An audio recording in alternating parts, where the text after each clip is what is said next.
What happens when the people who are supposed to protect your dreams become the ones who destroy them? Behind the glittering facade of China's entertainment industry lies a dark reality that fans are only now beginning to fully understand. We're talking about agencies that treat their artists like commodities, companies that prioritize profit over people, and contracts that feel more like prison sentences than partnerships. Today, we're diving deep into 6 heartbreaking cases that have sent shockwaves through the Chinese entertainment world. These aren't just stories of mistreatment, they're battles for dignity, freedom, and basic human rights. Which artist was forced to work through severe illness until they collapsed? Who faced financial exploitation so severe they couldn't even afford proper meals? And which beloved star's agency tried to destroy their career simply for wanting fair treatment? The answers will shock you, anger you, and maybe even bring you to tears. This is the reality behind the spotlight, and fans are absolutely done staying silent. Number 6. Dilraba. The golden goose trapped in a gilded cage.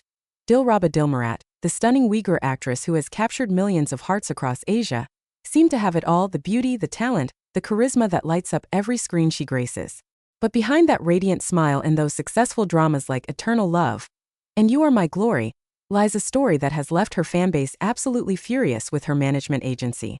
We're talking about Jiaxing Media, the powerhouse agency that discovered her potential, but has been accused of systematically overworking and undervaluing one of China's most bankable stars. The controversy erupted when fans began noticing disturbing patterns in Dilraba's schedule. We're talking about a workload so intense that it would break most people. Multiple sources close to the production teams revealed that Dilraba was frequently scheduled for back-to-back filming sessions that lasted 18 to 20 hours, sometimes even longer, with minimal rest periods in between. This wasn't just during peak production seasons, this was her normal year-round reality. Fans documented instances where she appeared exhausted in public appearances, where her usually vibrant energy seemed completely drained, and where she visibly struggled to maintain her composure during interviews. But here's where it gets really disturbing. When fans expressed concern about her health and suggested she needed rest, Jiaxing Media responded by scheduling even more appearances, more endorsements, more photo shoots, as if deliberately ignoring the warning signs. The breaking point came during the filming of one of her major dramas when multiple staff members leaked information that Dilraba had been working with a high fever for 3 consecutive days. Yet the agency refused to allow her a break because it would delay the production schedule and potentially cost them money. Think about that for a moment. They valued their production timeline more than their star's health. Fans organized massive online campaigns demanding better treatment, creating hashtags that trended for days. But the agency's response was to issue generic statements about caring for their artists, while continuing the exact same practices. What makes this situation particularly infuriating is the financial aspect. Despite being one of the highest-earning celebrities under Jiaxing Media's roster, bringing in estimated revenues exceeding hundreds of millions of yuan annually through her dramas, endorsements, and commercial appearances, Dilraba reportedly receives a fraction of what she generates. Industry insiders have suggested that her contract terms are heavily skewed in favor of the agency, with some estimates suggesting she receives less than 20% of the total revenue she generates, a split that many consider exploitative given her star power and the physical toll of her schedule. The situation became even more controversial when fans discovered that Jiaxing Media was simultaneously managing her career and producing many of the projects she starred in, creating a conflict of interest where they could control both her availability and the production demands. This dual role meant they could push her to work longer hours on their own productions without any external oversight or accountability. Multiple production assistants came forward anonymously describing scenes where Dilraba would finish a night shoot at 4 a.m, only to be required on set again at 7 a.m. for a different project, surviving on maybe 2 hours of sleep and whatever food could be grabbed between takes. Her makeup artists and stylists shared heartbreaking stories of finding her asleep in chairs during the brief moments between scenes, so exhausted that she couldn't even make it back to her trailer. What's particularly cruel is how Jiaxing Media marketed her image as the tireless professional and the dedicated artist, essentially weaponizing her work ethic and turning her exhaustion into a promotional tool rather than recognizing it as a serious problem requiring intervention. They created behind-the-scenes content showing her working long hours, framing it as admirable dedication rather than acknowledging it as potential exploitation. Fans weren't buying it anymore. They saw through the glamorous facade and recognized that their beloved star was being systematically burned out by the very people who should have been protecting her career longevity. The controversy intensified when Dilraba's health issues became more apparent. She was hospitalized multiple times for exhaustion-related problems, yet each time the agency's public response was minimal, almost dismissive. as if her health crises were minor inconveniences rather than serious wake-up calls. Industry analysts have pointed out that this pattern of overworking top talent is unfortunately common in Chinese entertainment, but Dilraba's case stands out because of the sheer scale of her workload and the apparent disregard for basic health and safety considerations. Her fans, known for their organized and passionate advocacy, have continuously demanded contract renegotiation, better working conditions, and more transparency about her schedule and health status. They've compiled detailed timelines showing the progression of her visible exhaustion, created comparison videos showing how her vibrant energy diminished over the years under Jiaxing Media's management, and even consulted with labor law experts to understand whether the agency's practices violated any regulations. The most damning evidence came from leaked internal communications suggesting that agency executives were fully aware of the health risks, but chose to prioritize short-term profits over long-term sustainability, essentially admitting they were willing to sacrifice their stars' well-being for immediate financial gains.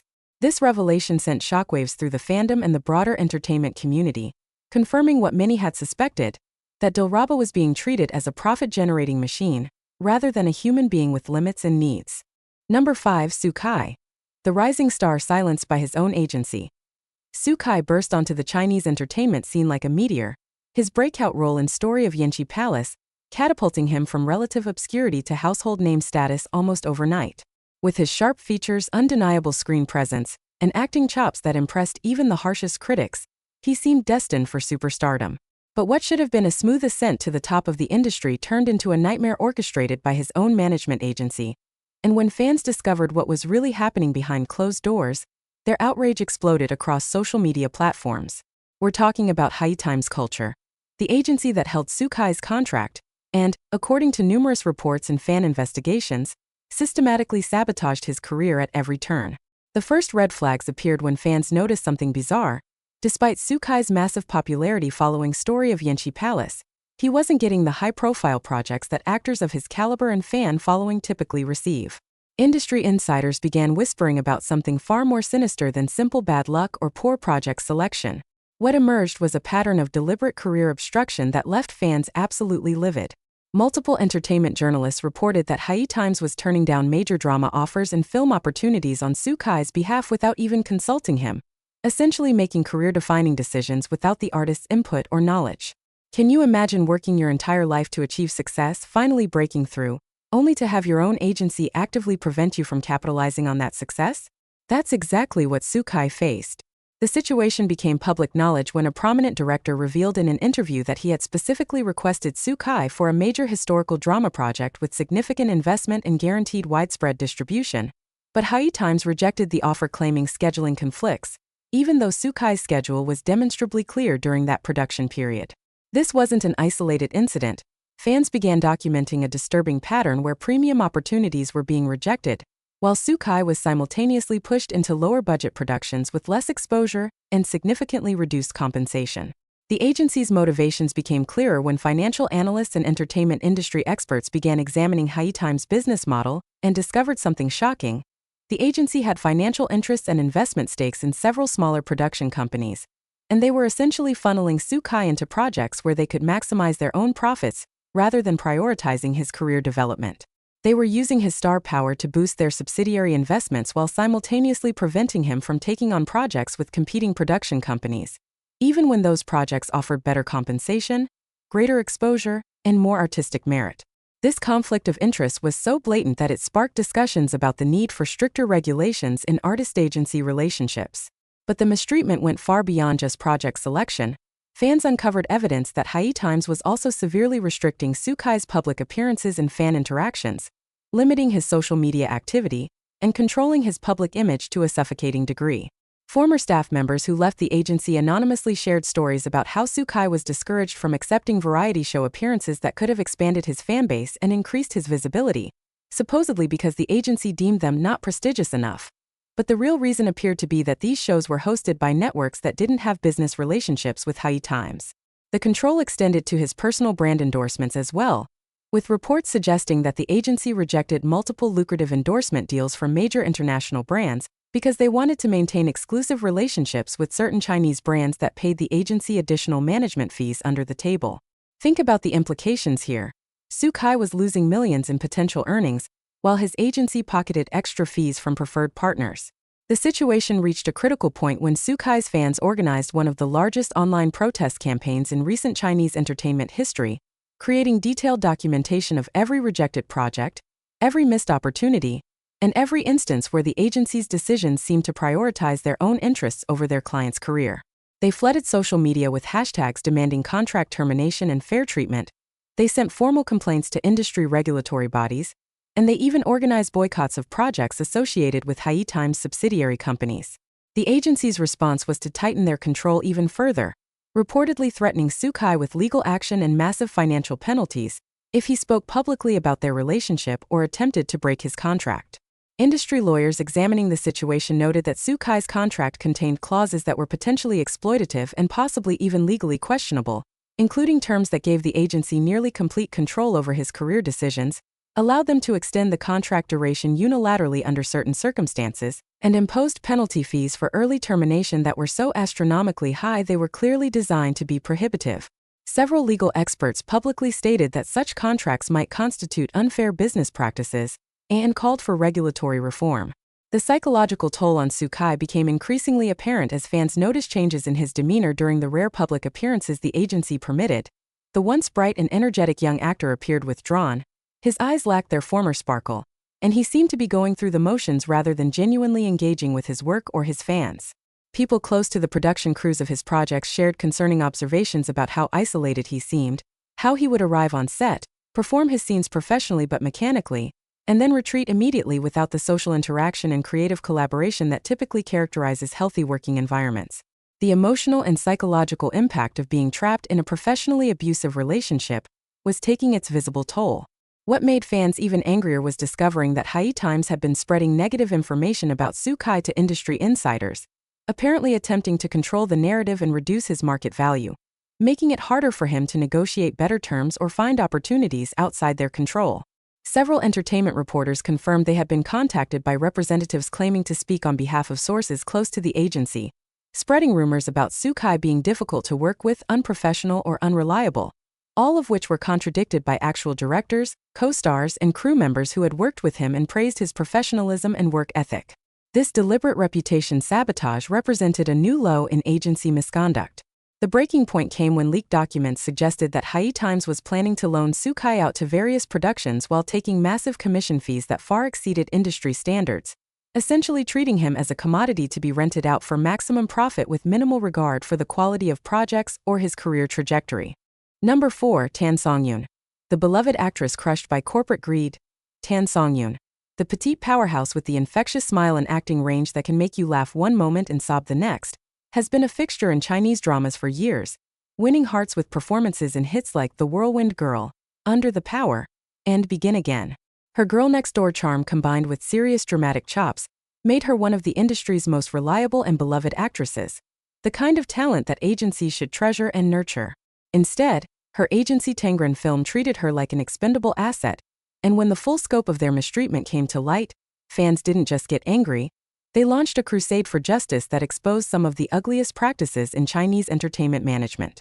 The nightmare began subtly, so subtly that even dedicated fans didn't immediately recognize what was happening.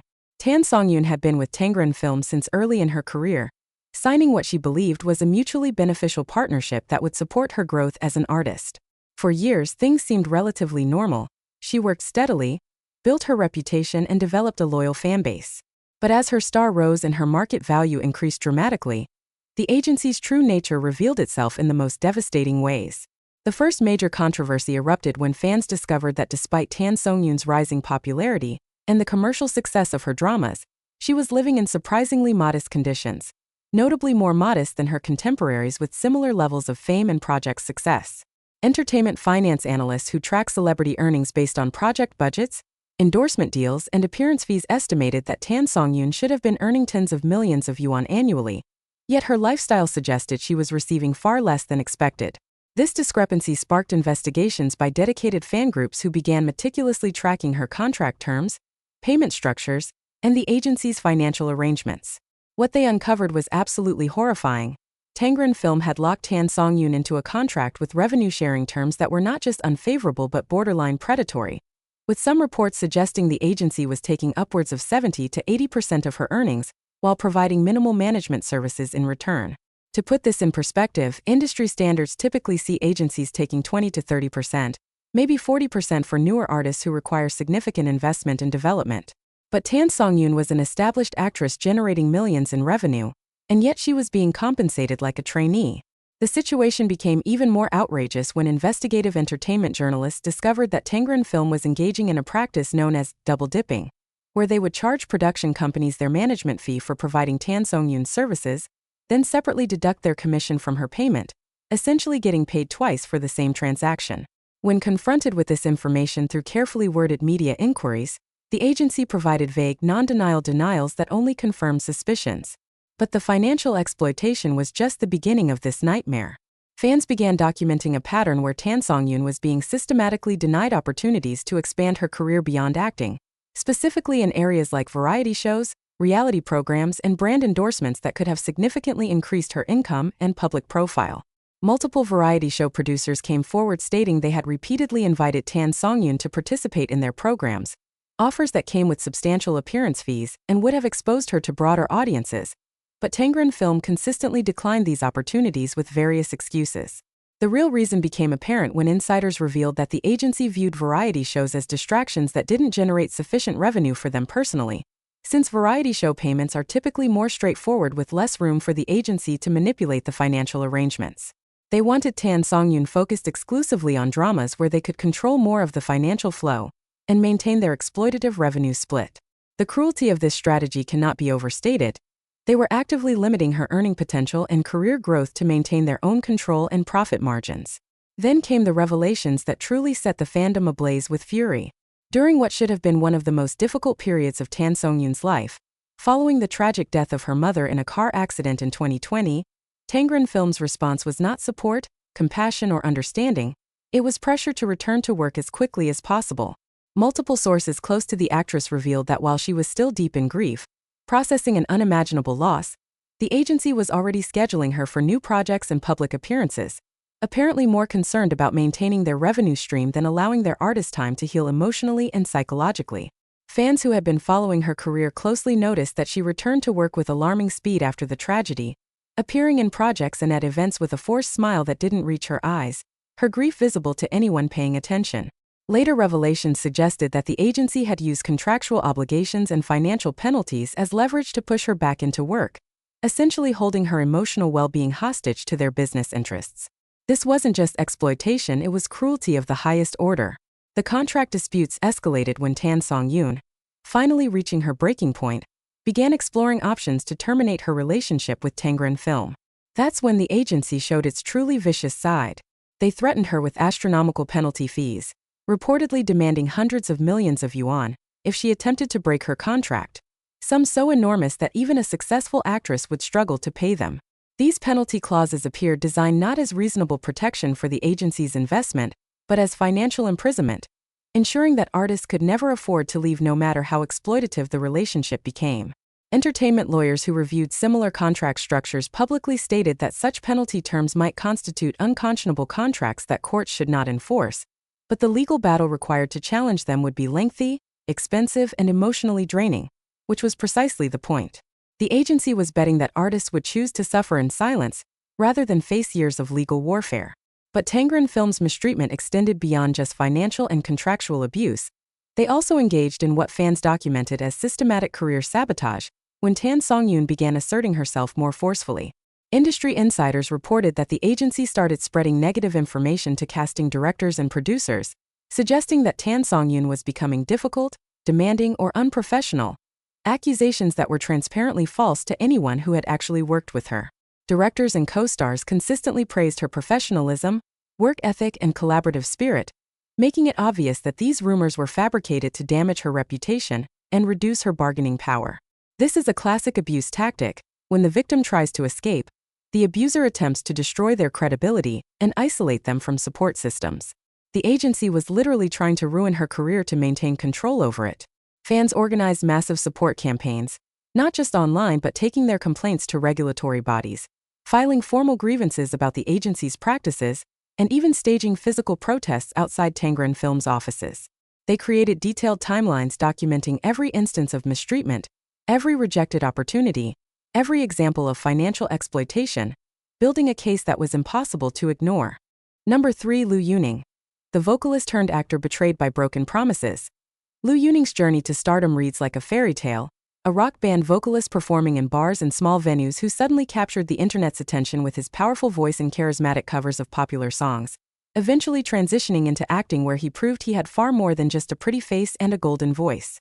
His breakout role in The Long Ballad showcased serious acting talent, and subsequent projects like Who Rules the World and Love Like the Galaxy cemented his position as one of China's rising stars with genuine crossover appeal. He seemed to be living the dream, but behind the scenes, his relationship with his agency became a cautionary tale about broken promises, exploitation, and the dark side of the entertainment industry's transformation of artists into products. Fans who had followed Liu Yuning since his early days began noticing troubling patterns that suggested his agency was not just mismanaging his career, but actively exploiting his dedication and work ethic in ways that bordered on abuse. The controversy centers around Yingyue Qiaojia, the agency that signed Liu Yuning during his transition from music to acting, promising him comprehensive support, strategic career development, and a partnership that would help him achieve his full potential across multiple entertainment sectors. Those promises, according to mounting evidence compiled by fans and industry observers, turned out to be nothing more than marketing rhetoric designed to lock him into a contract that heavily favored the agency while providing minimal actual support or protection for the artist. The first cracks in the facade appeared when fans started questioning why Liu Yuning, despite his growing popularity and obvious market appeal, was taking on an absolutely punishing workload that seemed to defy human physical limitations. We're not talking about a busy schedule, we're talking about a relentless grind that had him filming multiple projects simultaneously, often working 18 to 22-hour days, traveling between different filming locations with minimal rest, and somehow also maintaining his music career and endorsement obligations. Entertainment industry analysts who track filming schedules and project timelines noted that during certain periods, Liu Yuning appeared to be filming 3 different dramas concurrently, which should be physically impossible for a lead actor, unless someone was being pushed far beyond reasonable limits. Former production assistants and crew members from various projects began sharing anonymous accounts of Liu Yuning arriving on set already exhausted from previous shoots, surviving on energy drinks and sheer willpower, sometimes falling asleep between takes because his body simply couldn't maintain consciousness under such extreme conditions. These weren't occasional bad weeks during crunch periods, this was his standard operating schedule for months on end. The agency's response when fans raised health concerns was to release carefully crafted statements about Liu Yuning's professional dedication and passion for his craft, essentially romanticizing what was clearly exploitation and reframing overwork as admirable commitment rather than acknowledging it as a serious problem. But the overwork was just the surface of a much deeper issue. Financial investigators within the fandom began examining the economics of Liu Yuning's career and discovered discrepancies that raised serious red flags about how his earnings were being managed and distributed. Despite being the lead actor in multiple successful high-budget dramas, maintaining an active music career with concert appearances and album releases, and securing numerous brand endorsements from major companies, Liu Yuning's visible lifestyle and the resources available to him suggested he was receiving far less compensation than his market value warranted. Sources close to contract negotiations revealed that Yingyue Qiaojia had structured his agreement with revenue splits that were extraordinarily favorable to the agency, reportedly taking 60 to 70% of his drama earnings, similar percentages from his music revenue, and substantial cuts from his endorsement deals, all while providing what insiders described as minimal actual management services beyond basic scheduling and contract negotiation. The agency was essentially functioning as a middleman taking massive commissions while Liu Yuning did all the actual work of building and maintaining his career through his talent, charisma, and relentless effort. What made this situation particularly egregious was the discovery that the agency had promised Liu Yuning significant support in developing his music career alongside his acting work. Recognizing that his vocal talent and musical background were valuable assets that differentiated him from other actors, these promises were apparently central to convincing him to sign with them in the first place. However, once the contract was secured, the agency's actual investment in his music career was minimal to non-existent. Multiple music industry professionals came forward stating that they had approached Yingyue Qiaojia with opportunities for Liu Yuning to release albums, perform at major music festivals, collaborate with established artists, and develop his brand in the music space, but the agency consistently declined or demanded terms so unreasonable that deals fell through. The pattern suggested the agency had no genuine interest in supporting his musical development. They had simply used those promises as bait to secure his signature on a lucrative acting contract, then abandoned the music commitments once they had control. This wasn't just mismanagement, it was deliberate deception, making promises they never intended to keep just to lock him into an exploitative agreement. The betrayal went deeper when fans discovered that the agency was actively preventing Liu Yuning from pursuing certain types of projects that could have significantly enhanced his career and public profile. Several directors of high-prestige artistic films and critically acclaimed drama series revealed that they had specifically wanted Liu Yuning for roles that would have showcased his range and elevated his status from popular star to serious actor. The kind of projects that win awards and generate critical respect that can sustain a long-term career. But Yingyue Qiaojia rejected these opportunities, apparently preferring to keep him locked into commercially safe, but artistically limiting projects that generated quick revenue without building his long-term career capital. Industry insiders explained that agencies sometimes make these decisions because prestigious artistic projects often pay less upfront than commercial ventures, and agencies focused on short-term profit maximization will sacrifice their artists' long-term career development for immediate earnings. They were essentially treating Liu Yuning like a resource to be extracted for maximum short-term value, rather than an artist whose career needed strategic development and protection for sustainability. The situation became even more disturbing when evidence emerged that the agency was restricting Liu Yuning's interaction with fans and his ability to build his personal brand independent of agency control. His social media activity was heavily monitored and restricted, with reports suggesting that the agency pre-approved or even ghostwrote many of his posts, limiting his ability to authentically connect with his audience. Fans noticed that his online presence felt increasingly corporate and impersonal, losing the genuine warmth and personality that had made them fall in love with him in the first place. Multiple fan meeting events were canceled or scaled back without clear explanation, and when fans investigated, they discovered the agency had been declining opportunities for Liu Yuning to interact directly with his supporters, apparently viewing these fan service activities as low priority unless they generated immediate revenue. This strategy completely misunderstood that an artist's connection with their fanbase is foundational to long-term career success. You cannot build sustainable stardom by treating fans as transactions rather than relationships. The agency was systematically damaging the very foundation of his career. Number 2. Wang Yiba. The superstar silenced and controlled like a puppet. Wang Yiba represents everything the modern Chinese entertainment industry dreams of creating: a multi-talented performer who can dance, act, sing, race motorcycles professionally, and captivate audiences across every demographic. His explosive rise to fame through The Untamed transformed him from a promising idol into a genuine cultural phenomenon, someone whose name alone could guarantee a project's commercial success. With endorsement deals from luxury brands like Chanel, acting roles in major productions, and a fanbase so dedicated they're called a movement, rather than just fans, Wang Yiba should have been treated like royalty by his agency. Instead, what unfolded was one of the most disturbing cases of artistic control, systematic suppression, and corporate manipulation in recent Chinese entertainment history, and when the full scope became public, it sent shockwaves that are still reverberating through the industry today. The story of Wang Yiba's mistreatment by Yuehua Entertainment is particularly heartbreaking because it involves an agency that essentially built his career from the ground up, discovering him as a teenager, training him, and guiding his early development. This history created a power dynamic where the agency felt entitled to complete control over every aspect of his professional and even personal life, viewing him not as a partner whose career they managed, but as property they owned and could exploit without limitation. The first red flags that something was seriously wrong appeared when fans began noticing bizarre restrictions on Wang Yiba's public activities and communications. Despite being one of China's biggest stars with tens of millions of followers across social media platforms, his online presence was strangely limited and heavily curated, in ways that felt unnatural and restrictive.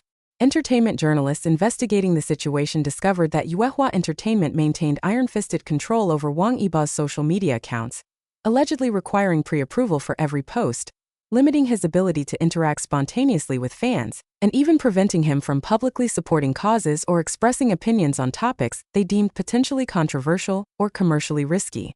Think about the implications here. A grown man in his 20s, an internationally recognized star, being treated like a child who couldn't be trusted to communicate without supervision. The agency was essentially denying him the basic human right of self-expression, afraid that his authentic voice might somehow threaten their commercial interests or complicate their management of his carefully constructed public image. But the control extended far beyond social media into every aspect of his career and life. multiple industry insiders came forward with shocking revelations about how Yuehua Entertainment scheduled Wang Yiba's life with military precision, controlling not just his professional commitments but his personal time, his relationships, his hobbies, and essentially every waking moment. Sources close to production teams describe situations where Wang Yiba would arrive on set already exhausted from back-to-back commitments, where he would be scheduled for photoshoots, interviews, and endorsement activities during what should have been rest days, where he was essentially working 365 days a year with no genuine time off to rest, recover, or simply exist as a human being rather than a content-generating machine. The psychological toll of this relentless schedule and suffocating control became increasingly visible to fans who watched their beloved star transform from an energetic young performer with a bright smile into someone who looked perpetually exhausted, whose eyes reflected a weariness that went deeper than physical tiredness into emotional and spiritual depletion. Former staff members who left Yuehua Entertainment shared disturbing accounts of the agency's internal culture regarding Wang Yiba, describing how executives openly discussed him in dehumanizing terms as their golden goose and cash cow, how they calculated his value purely in terms of revenue generation without any consideration for his well-being, growth, or long-term career sustainability. These weren't isolated comments from rogue individuals. This was apparently the systematic corporate culture at the highest levels of the agency. Leaked internal communication showed executives discussing how to maximize Wang Yiba's earning potential in the short term, with one particularly damning email suggesting they should extract maximum value while he's at peak popularity, rather than waste resources on long-term career planning, essentially admitting they viewed him as a resource to be depleted, rather than a talent to be nurtured and protected. When these leaks went public, the fan reaction was explosive, with organized boycotts, protests, and demands for regulatory investigation into the agency's practices. The financial exploitation component of Wang Yiba's situation is staggering in its scale and audacity. Entertainment finance experts analyzing his earning potential based on his drama fees, endorsement portfolio, appearance rates, and merchandise sales estimated that Wang Yiba should be generating somewhere between 500 million to potentially over 1 billion yuan annually at his peak. Yet multiple sources suggested that his actual take-home compensation was a tiny fraction of this amount, with the agency taking massive percentages under contract terms that were signed when he was much younger and less established, terms that no longer reflected his current market value but which the agency refused to renegotiate despite his transformed status. Industry lawyers examining similar contract structures explained that many Chinese entertainment agencies engage in what they termed trainee trap contracts, where they sign young performers to long-term agreements with terms favorable to the agency based on the justification of training investment and development costs, but then refuse to adjust those terms even after the artist becomes successful and has essentially paid back any initial investment many times over. Wang Yiba appeared to be trapped in exactly this situation, locked into a contract signed when he was a teenage trainee that gave Yuehua Entertainment control and revenue percentages that were completely inappropriate for an established superstar, but with penalty clauses and legal mechanisms that made escape prohibitively expensive and complicated. The agency's treatment of Wang Yiba's artistic choices and career development revealed another layer of control that infuriated fans and industry observers. Despite his obvious passion for motorcycles and professional racing, something he had discussed as a genuine personal interest and potential career path alongside entertainment, Yuehua Entertainment reportedly tried to restrict and control even this aspect of his life. Multiple racing industry professionals revealed that they had approached Wang Yiba with opportunities to compete in professional races or develop his presence in motorsports, opportunities that could have diversified his career and allowed him to pursue genuine passions, but the agency blocked these opportunities citing safety concerns and insurance complications. While safety is certainly a legitimate consideration, the broader pattern suggested the agency's real concern was maintaining total control over his image, schedule, and income streams, viewing his racing interest as a distraction from entertainment work, rather than recognizing it as a valuable part of his personal brand and public appeal that made him unique among entertainment stars. They wanted a controllable product, not a multidimensional human being with diverse interests and ambitions. The situation reached crisis levels when fans discovered that Yuehua Entertainment was allegedly preventing Wang Yiba from taking on certain acting roles that could have significantly advanced his career as a serious dramatic actor. Several directors of prestigious film projects came forward stating they had specifically wanted Wang Yiba for complex dramatic roles that would showcase his range beyond the romantic dramas and commercial projects he typically appeared in, roles that could have earned him critical recognition and awards that cement an actor's legacy. Number 1. Zhao Lucy, the sweetheart of C-drama crushed by the ultimate betrayal. And here we are at number 1, the case that has sparked more outrage, more heartbreak, and more calls for industry reform than perhaps any other artist mistreatment story in recent Chinese entertainment history. Zhao Lusi, the actress whose dimpled smile and natural charm have made her the sweetheart of Chinese drama fans worldwide, whose performances in Oh, My Emperor, The Romance of Tiger and Rose, Dating in the Kitchen, and Love Like the Galaxy have consistently delivered ratings gold and captured millions of hearts, became the center of a controversy so egregious that it exposed the darkest underbelly of agency exploitation and sparked nationwide conversations about artist rights, contract reform, and the desperate need for regulatory oversight in the entertainment industry. What happened to Zhao Lusi wasn't just mistreatment, it was systematic abuse, financial exploitation, and a level of corporate betrayal that left fans not just angry but genuinely heartbroken for the young woman who had brought them so much joy through her work. The nightmare began years ago when Zhao Lusi signed with Huanyu Entertainment as a young, relatively unknown actress with dreams of making it in the brutally competitive world of Chinese drama. Like so many young performers, she trusted the agency to guide her career, protect her interests, and build a sustainable path to success. What she got instead was a masterclass in exploitation that would eventually become a cautionary tale studied by industry analysts, legal experts, and advocacy groups fighting for artist rights. The first major controversy that brought widespread attention to Zhao Lusi's situation erupted when eagle-eyed fans noticed something deeply disturbing about her schedule and physical condition. Despite being the lead actress in multiple high-profile dramas, often filming several projects simultaneously or back-to-back with essentially no break between productions, Zhao Lusi began showing visible signs of severe exhaustion and declining health that went far beyond normal tiredness from a busy schedule.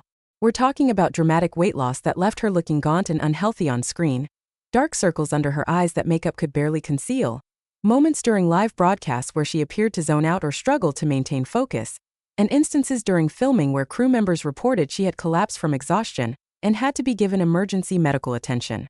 Fans compiled video evidence showing her transformation over the years under Huanyu Entertainment's management, heartbreaking comparisons between the vibrant, healthy young woman who started her career and the visibly depleted person she had become, her spark dimmed by relentless overwork.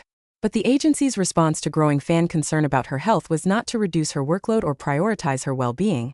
It was to schedule even more projects, more endorsements, more public appearances, as if deliberately ignoring or even punishing the outcry by proving they had complete control and felt no obligation to respond to public pressure.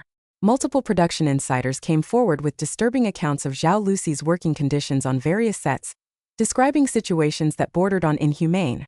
Crew members reported seeing her work shifts that extended beyond 20 hours, filming complex emotional scenes while running a fever, continuing to work despite visible illness because the agency had threatened her with breach of contract penalties if she delayed production schedules. One particularly harrowing account from a makeup artist described finding Zhao Lusi unconscious in her trailer during a brief break between scenes, having literally worked herself into collapse, only to be revived and sent back to set within hours because the agency insisted the production timeline couldn't be delayed. These weren't isolated incidents during particularly demanding projects. This was her normal reality, a grinding schedule that treated her body as an expendable resource to be used up in the pursuit of maximum profit.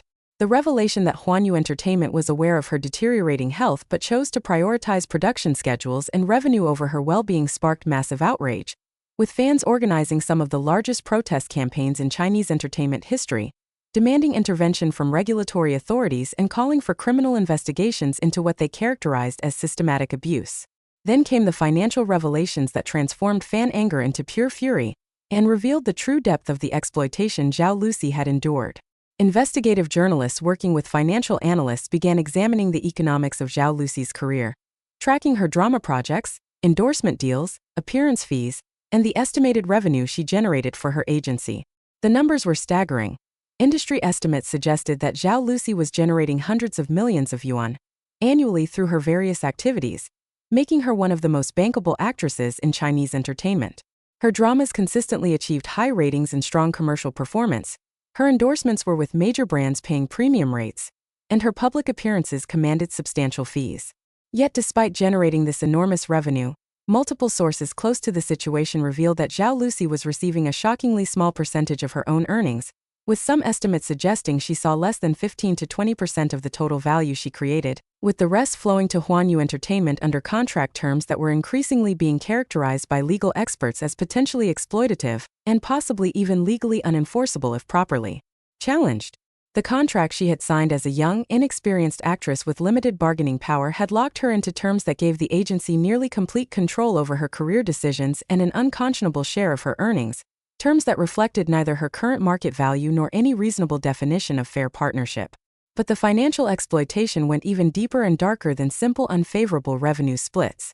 Fans and journalists investigating the situation uncovered evidence suggesting that Huanyu Entertainment was engaging in what legal experts termed double and triple dipping, a practice where they would charge production companies management fees for providing Zhao Lucy's services, then separately deduct their commission from her payment, and additionally charge her for various management services and operational costs that inflated their take even further.